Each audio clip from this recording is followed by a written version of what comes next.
We'll start with our normal procedure, which is questions from the public.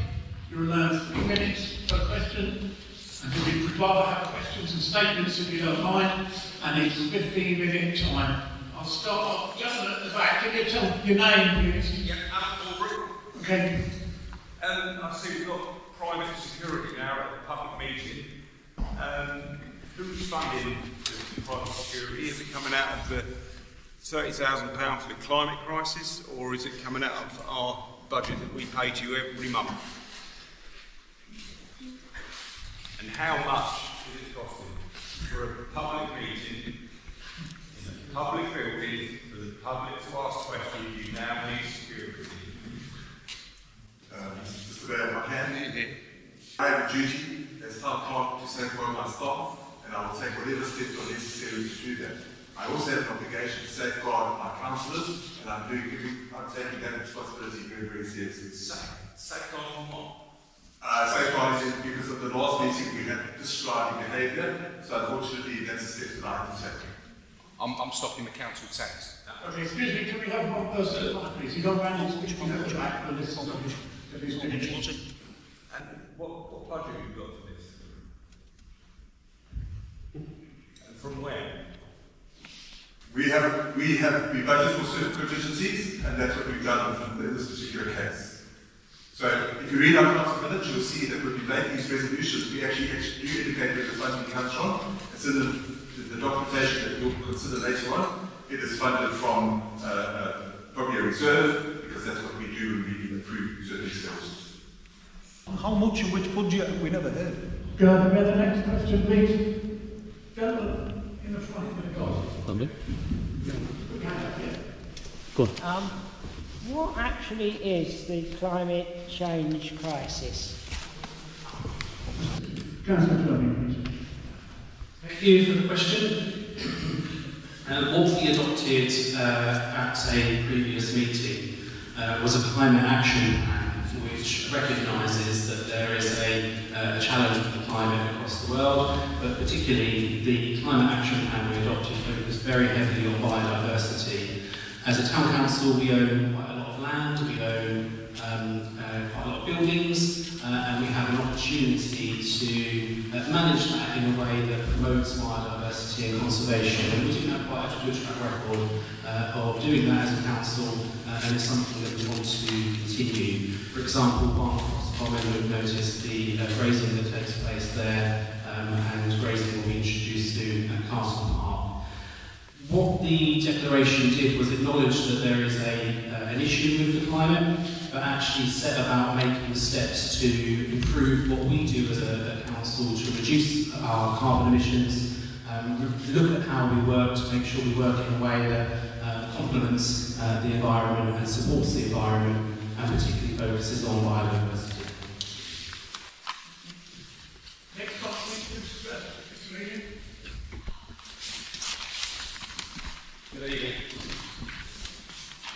It's going to be a question or a statement. Well, no, I've got a little bit to read out and I've got a question. Okay, So last week we've on the news that they've talked about sexualisation of children. They've changed the age to 9 years old. Way too young. Now I want to tell you, I'll give you 5 names to how I got how we got to the point of this document, Comprehensive Sexual Education, which is a document that was put around the world in 2009 to all the governments to be implemented in all the schools. The 5 names are Alistair Crowley, Alfred Kinsey, Hugh Hefner, John Money and Mary Calderon. All had a hand in to do this document with UNESCO and the WHO. It comes with a warning, and I want to start with reading that warning. Due to the content implications of the WHO and UNESCO standards, this review unavoidably references academic material and articles related to the topic of child sexual abuse. And there's a couple of key points here I want to put out. The whole document, it's absolutely evil.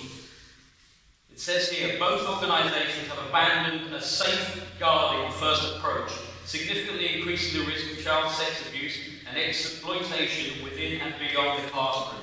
This is a deliberate shift explained as necessary to enable a positive approach to sex and sexuality.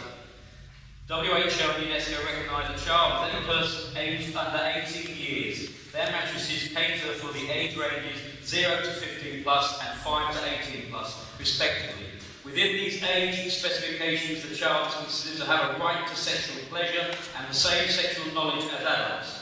This is referred to as children's sexual rights and is presented as perceiving the right to prevent ill health and therefore protection from abuse. The last bit on here for now. UNESCO and WHO's critical centralisation of gender identity in children's education was found to be a continuation of the experimental work of alleged child sex abuser John Money. The philosophies underpinning WHO and UNESCO standards and guidance, including the concept of childhood sexuality, was found to be the legacy of the abusive, unethical and unreliable research of Alfred Kinsey. The field of sex education was found to be devoid of regulation and standardised training and qualifications, creating a significant opportunities for institutional child sex abuse and serious concerns about resource quality. This was a review done by the Safe Schools Alliance UK last year in April, and it really is an awful read. I'm just going to read the question I've got for you. Yeah, the question is, what are you going to do for the townspeople of Thetford to stop the explicit content being taught in various subjects of sex education in our schools, which has been rolled out to all schools in the UK and the world at such a young age? Thank you for your question. I mean, I can sympathise with this. I have two really young granddaughters. We do not have much control of the Town Council over education. Take our concerns and your concerns, and then you're the ones who deal with this kind of stuff. We'll pass it on. Well, I would like to put on notice, read this notice to you, Chris. It's just to say it won't take long. I hand these documents that I've got to pass around. No, he just said you're going under notice. So when are you going to take the documents? The documents need to be If you never replied to emails. You never replied to emails, I can't take you serious. all I need is to hand it over there and you can just pass it around. It's not for the underboss to speak either. Sit down now, please. Thank you very much. Lady right at the back. Hello, I'm just going back to the climate crisis. The gentleman in front asked you what the climate crisis was, and I asked back in March, never had an answer. Terry Jeremy's answer then was how well you've been managing environmental things around the town and the open spaces and things. If you're doing such a great job in managing those things, why are we in climate crisis? No one's ever had an answer.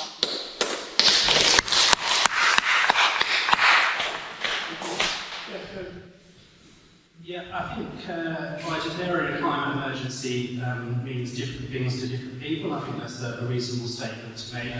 For me, it's about recognising that our climate is in crisis by the changing nature of our climate over the last few years, particularly, and by taking that recognition and accepting that there is a crisis, that can guide and inform the work that the Council does. Obviously, we are an incredibly small part of the United Kingdom, and the United Kingdom itself is an incredibly small part of the world, and our impact on the climate overall will be tiny.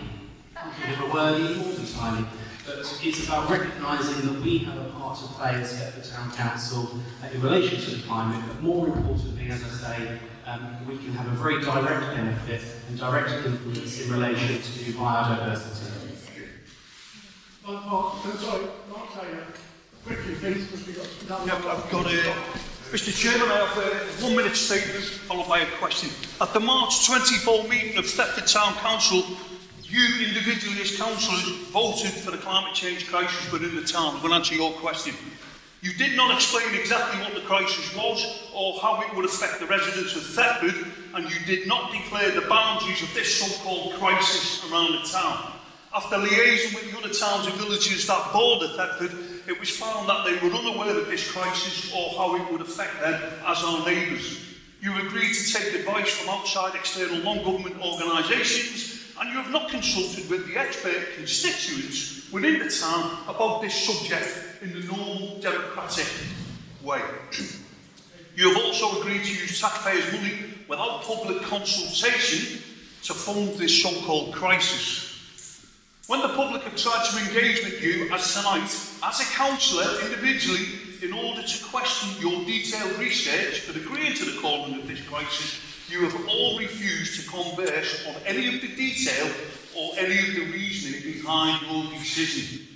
You have not undertaken a cost-benefit analysis to show how the spending of taxpayers' money will be beneficial to the town, or indeed carried out a risk assessment related to any of the actions you may back to combat the so-called crisis.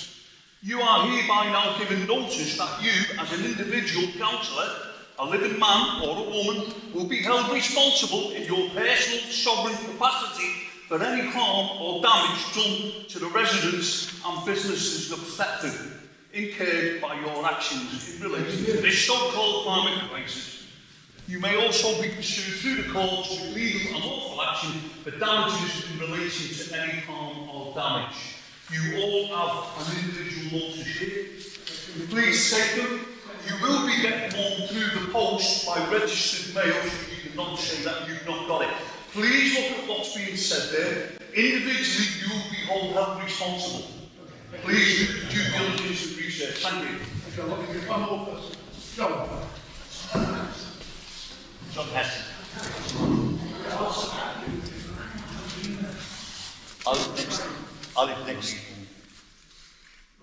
I live at the Glade, which is adjacent to St Frederick's Wood. With the climate change crisis that's been mentioned tonight, over the last 17 years living in the Glade, 47 trees have been felled in the wood and not one has been replaced. Can I ask why, and if there is any intention of replacing any of the trees that have been felled?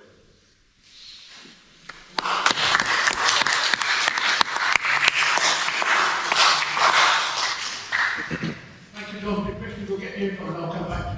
No problem. Because you can. Sorry.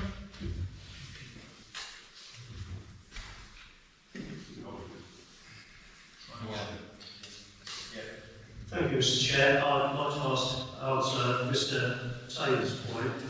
Prior to the election last year of the councillors, the Labour Party put together a manifesto called Unlocking Thetford's Potential.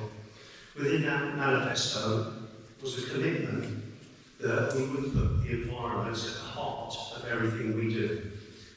We put that manifesto to the town. They voted initially 13 and now 14 councillors onto the council on the basis of that manifesto. That is a brilliant example of democracy at work. I wouldn't have it any other way. That was worth a clap. 18% only on that vote, Mr. Chairman. 18% only. That's dictatorship. Your underboss has spoken. Would you mind being quiet? We're going to move on now to the main agenda.